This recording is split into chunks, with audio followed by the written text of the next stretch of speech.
नमस्कार स्वामी भक्तांनो. नवरात्रीमध्ये नवदुर्गांना प्रसन्न करण्यासाठी आपल्या घरामध्ये अनेक सेवा केल्या जातात. त्यामध्ये कोणी दुर्गा सप्तशतीचे पाठ करत असेल, कोणी अखंड दिवा प्रज्वलित करत असेल. परंतु नवरात्रीमध्ये अशी एक गोष्ट आहे जी केल्यामुळे आपल्याला त्या व्रताचे संपूर्ण फळ मिळत असते आणि ती गोष्ट म्हणजे हवन करणे. नवरात्रीमध्ये प्रत्येकाने एकदा तरी आपल्या घरामध्ये हवन करावा, कारण हवन केल्याशिवाय आपल्या व्रताचे फळ आपल्याला मिळत नाही. ती सेवा आपली अपूर्णच मानली जाते. त्यामुळे आपल्याला हवन करायचं आहे. आता हवन करायचा म्हणजे प्रत्येकाच्या मनामध्ये असा प्रश्न येतो की खूप मोठी सामग्रीची गरज असते आणि कसं करावं, काय करावं. तर आपल्याला घरच्या घरी अगदी साहित्य कमी वापरून हा हवन करता येतो. त्यामुळे जास्त काही घाबरण्याची गरज नाही आहे. आपल्याला या व्हिडिओमध्ये मी तुम्हाला घरच्या घरी कमी साहित्यामध्ये हवन कसा करायचा आणि मंत्र कोणते म्हणायचे आणि त्याचे महत्त्व काय आहे याची संपूर्ण माहिती सांगणार आहे. त्यामुळे व्हिडिओ कुठेही स्किप न करता शेवटपर्यंत पहा. तर आपल्याला जर शास्त्रोक्त पद्धतीने हवन करायचं असेल तर आपण बाहेरून सामग्री आणून घरामध्ये हवन केला तरीही चालतो. पण आपल्याला जर ते शक्य नसेल तर त्यासाठी मी हा व्हिडिओ बनवलेला आहे. हेतू फक्त हाच आहे की हवन घरामध्ये झाला पाहिजे. तुम्ही घरच्या घरी साहित्य वापरून करू शकता किंवा बाहेरून आणून सुद्धा करू शकता. दोन्हीपैकी तुम्हाला जे आवडेल त्या पद्धतीने हवन करू शकता, परंतु हवन घरी होणे महत्त्वाचे आहे.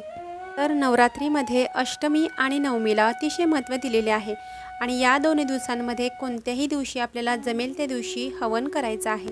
आता नवमीला अतिशय महत्त्व देतात, तर त्यामुळे नवमीच्या दिवशी आपण हवन करू शकतो. आता हवन केल्याचे आपल्या घरामध्ये अतिशय लाभ आपल्याला पाहायला मिळत असतात. हवन केल्यामुळे घरामध्ये जी नकारात्मकता असते ती कायमची निघून जाते. घरामध्ये सकारात्मक शक्ती वास करत असते. त्याचबरोबर संपत्ती, संतती, आयुष्य, आरोग्य आणि घराची भरभराट होते.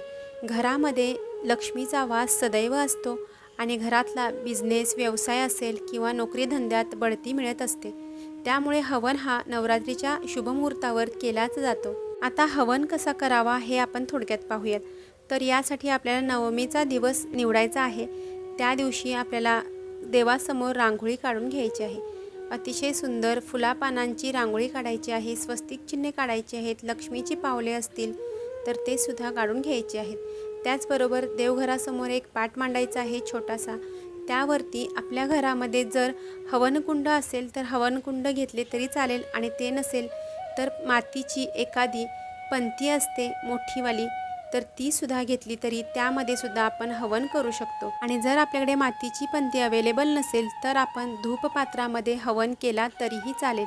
धूपपात्र स्वच्छ करून घ्यावं आणि त्यानंतर त्यामध्ये आपण हवन करू शकतो. धूपपात्र म्हणजे आपण ज्यामध्ये देवाला धूप दाखवत असतो, ज्यामध्ये आपण आरती केली जाते ते धूपपात्र. त्याला हँडल पण असतं पकडायला. या पात्रामध्ये आपण हवन केला तरीही चालतो. आता तुमच्याकडे जे काही अवेलेबल आहे हवनासाठी ते आपण घ्यायचे आहे. त्याला आपण पाटावरती ठेवायचं आहे. पाटाच्या भोवतीसुद्धा सुंदर अशी रांगोळी काढून घ्यायची आहे. आता हवनासाठी आपल्याला अतिशय महत्त्वाचं असतं त्या म्हणजे समिधा. आणि समिधा म्हणजेच काय, तर झाडांची लाकडे. तर झाडांची लाकडे म्हणजे रुही, पिंपळ, अंजीर, शणी, आंबा, अवधूत या सर्व झाडांची लाकडे आपल्याला तयार दुकानामध्ये मिळत असतात. ते घेऊन आपण हवन शास्त्रोक्त पद्धतीने करत असतो. परंतु आपल्याला घरच्या घरीच साहित्य वापरून हवन करायचं आहे. त्यामुळे साहित्यामध्ये आपल्याला घ्यायचं आहे नारळाचे केशर, म्हणजे नारळाची जी शेंडी असते त्याचं वरचं केशर आपल्याला काढून घ्यायचं आहे आणि ते केशर आपल्याला पिंजून घ्यायचं आहे कापसाप्रमाणे. आणि जेवढं आपण हवनासाठी भांडं वापरलेलं आहे त्या पद्धतीने आपल्याला ते केशर घ्यायचं आहे. त्यानंतरचं दुसरं साहित्य म्हणजे कापूस. प्रत्येकाच्या घरामध्ये अवेलेबल असतो, तो घ्यायचा आहे.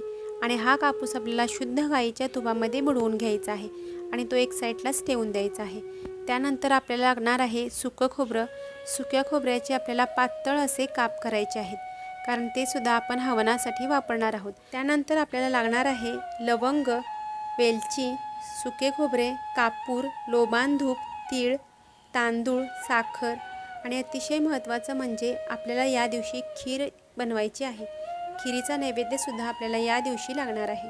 आता हे साहित्य आपल्याला एका ताटामध्ये काढून घ्यायचं आहे आणि आपल्या उजव्या हाताच्या बाजूला ठेवून द्यायचं आहे. त्यानंतर आपण यामध्ये तेजपत्तासुद्धा वापरू शकतो, तो घरामध्ये अवेलेबल असतो.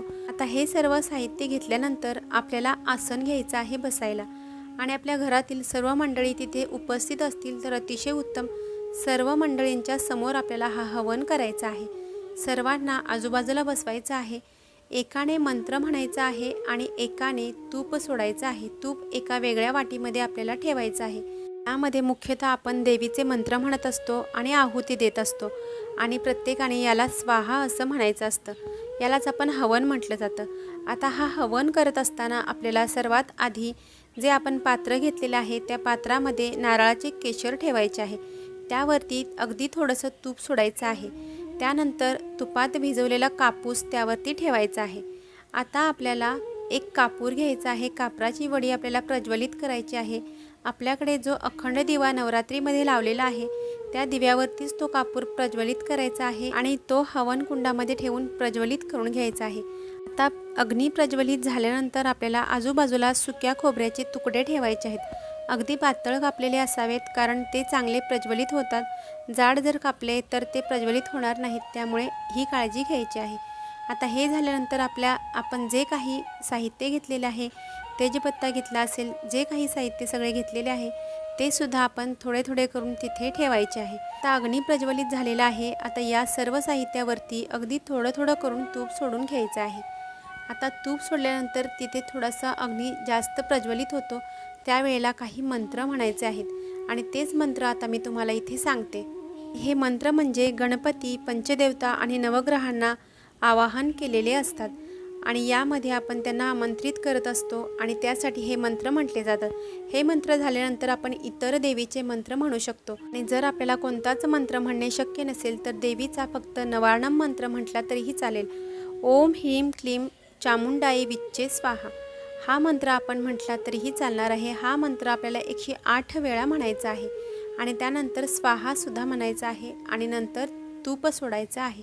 आता मी बाकीचे मंत्र सांगते जे सुरुवातीपासून आपल्याला म्हणायचे आहेत आणि डिस्क्रिप्शनमध्ये सुद्धा हे मंत्र मी देते, ते जर तुम्हाला जमत नसतील तर तिथे बघून तुम्ही म्हणू शकता। आता सर्वात महत्त्वाचा आणि सर्वात आधी म्हणायचा मंत्र आहे तो म्हणजे ओम आग्नेय नमः स्वाहा, म्हणजे सर्वात आधी आपल्याला अग्निदेवतेला आवाहन करायचं आहे। त्यानंतर ओम गणेशाय नमः स्वाहा, ओम गौरीयाय नमः स्वाहा, ओम नवग्रहाय नमः स्वाहा, ओम दुर्गाय नमः स्वाहा, ओम महाकालिकाय नमः स्वाहा, ओम हनुमते नमः स्वाहा, ओम भैरवाय नमः स्वाहा, ओम कुलदेवताय नमः स्वाहा, ओम स्थानदेवताय नमः स्वाहा, ओम ब्रह्माय नमः स्वाहा, ओम विष्णवे नमः स्वाहा, ओम शिवाय नमः स्वाहा। अशा पद्धतीने प्रत्येक मंत्र म्हणून आपल्याला स्वाहा म्हणायचं आहे। त्याच वेळेला तुपाची आहुती द्यायची आहे। त्यानंतरचे जे मंत्र आहेत ते मी डिस्क्रिप्शन बॉक्समध्ये सुद्धा दिलेले आहेत, ते सुद्धा तुम्ही म्हणू शकता आणि यापैकी कोणताच मंत्र म्हणणे जर शक्य नसेल तर फक्त 108 वेळा देवीचा शक्तिशाली नवार्णम मंत्र म्हणून तूप सोडून त्यानंतर स्वाहा म्हणायचं आहे। असे हे हवन आपल्याला घरच्या घरी घरचं साहित्य वापरून आपण करू शकतो। एकाने मंत्र म्हणावे आणि एकाने तूप सोडायचं काम केलं तरीही चालेल।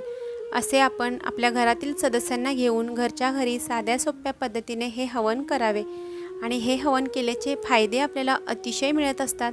हे हवन आपल्याला घरच्या घरी करू शकतो, त्यामुळे हे सर्वांनी करा। तर ही होती छोटीशी माहिती हवन कसे करावे घरच्या घरी। तर माहिती तुम्हाला आवडली असेल तर व्हिडिओला लाईक करा। चॅनलवरती जर नवीन असाल तर चॅनलला सबस्क्राईब करायला विसरू नका। तोपर्यंत सर्वांना श्री स्वामी समर्थ, श्री गुरुदेव दत्त।